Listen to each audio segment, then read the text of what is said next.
Hello friends, welcome to my YouTube channel learning and skill hub.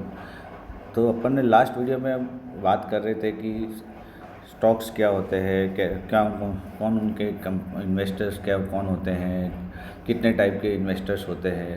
अब last हमने and किया था कि रेगुलेटर के बारे में हम इस वीडियो में डिस्कस करेंगे। रेगुलेटर का मतलब ये होता है कि ये वह एजेंसी होती है जो वित्तीय नियमों और तथा फाइनेंशियल कंट्रोल को गवर्न करती है।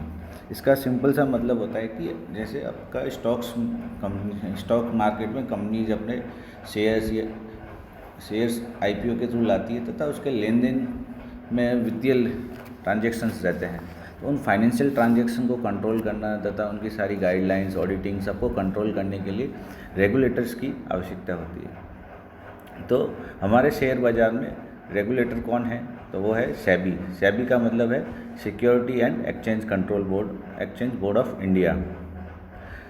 सेबी क्या करता है? सेबी जितने भी शेयर होल्डर्स है, इन्वेस्टर्स है, उनके हितों की रक्षा के लिए बनाया गया है। ये उसका मुख्य काम होता है कि उनके हितों का संरक्षण करना, सिक्योरिटी या स्टॉक मार्केट का विकास को बढ़ाना, उसे नियमित करना तथा उससे संबंधित नियम और कानून बनाना, क्योंकि इसको रेगुलेट करने की ज़रूरत है।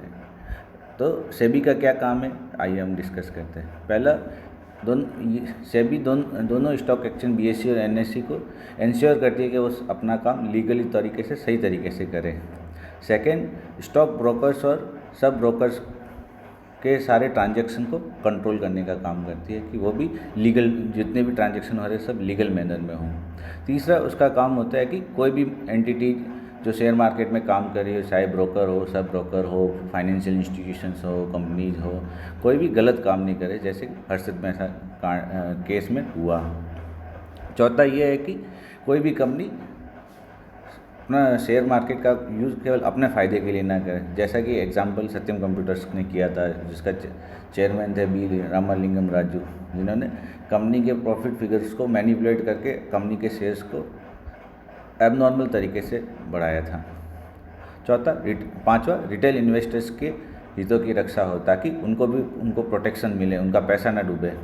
और जो छठा पॉइंट है कि जो कोई बड़े इन्वेस्टर्स है, जैसे एफआईआई है या डीआईआई है, डोमेस्टिक इंस्टीट्यूशनल इन्वेस्टर हैं या फिर फाइनेंशियल इंस्टीट्यूशंस है, बड़ी कंपनियां हैं, वो भी उनके पास चूँकि उनके पास लार्ज अमाउंट में कैपिटल होती है, तो वो कैपिटल से शेयर मार्केट को ऑपरेट करना चालू ना हो। ऑपरेट करने का मतलब ये है कि वो शेयर की खरीदी और बिक्री को अपने मनमाने तरीके से कंट्रोल ना कर पाए। ये काम भी सेबी देखती है।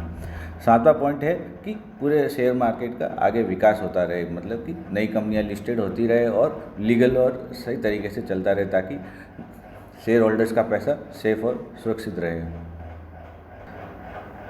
तो दोस्तों, हमने इस अध्याय में क्या सीखा?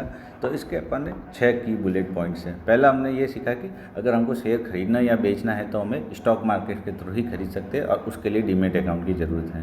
सेकेंड, वर्तमान समय में शेयर इलेक्ट्रॉनिक तरीके से ही खरीदा जा सकता है। पहले ये पेपर और एप्लीकेशन फॉर्म में होता था, जिसको अब डिजिटलाइज तरीके से कर दिया गया है 2013 से।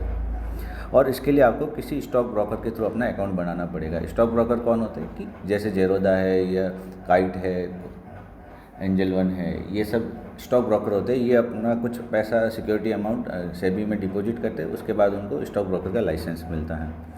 तीसरा पॉइंट, इसमें कई सारे भागीदार, खिलाड़ी या पार्टिसिपेंट्स होते हैं, जिसमें अपन ने डिस्कस किया, जिसमें एफआईआई है, डीआईआई है, फाइनेंशियल इंस्टीट्यूशन है, कंपनीज है और रिटेल इन्वेस्टर्स है। फिर शेयर मार्केट को रेगुलेट करने के लिए एक एंटिटी की ज़रूरत होती है, जिसे अपन सेबी कहते हैं। सेबी इन सबको कंट्रोल करता है और उसका काम ही यही है कि वो अपने जो सरकार द्वारा बनाए गए नियमों का पालन करवाना सभी एजेंसी से, including financial institution and companies. फिर सेबी मार्केट का रेगुलेटर है, वो नियम कानून बनाने का काम भी करता है और टाइम टाइम पर अपने सर्कुलर निकालता रहता है, ताकि जितने भी फाइनेंशियल ट्रांजेक्शन्स हो रहे हैं उसको रेगुलेट किया जा सके, कोई फ्रॉड होने की चांसेज ना रहे। और छठा पॉइंट, सबसे ज़रूरी बात, कि सेबी स्टॉक मार्केट में जितने भी ट्रांजैक्शन हो रहे हैं उस सबको मॉनिटर कर रही होती हैं। तो कुछ भी गैर कानूनी, इलीगल होता है तो तुरंत उसकी नज़र में आ सकता है और उसके खिलाफ किसी भी लीगल एक्ट के तहत कार्रवाई हो सकती है, और ये काम सेबी ही इंश्योर करती है। तो हमें इंश्योर यही करना है कि हम राइट मैनर में ही ट्रांजेक्शन करें, कहीं इलीगल ट्रांजेक्शन में ना फंसे, तथा ऑपरेटर शेयर्स होते हैं उन पर आपको विशेष ध्यान रखना है, उनमें अपना पैसा ना फंसा दे। Thank you, thanks for watching my video.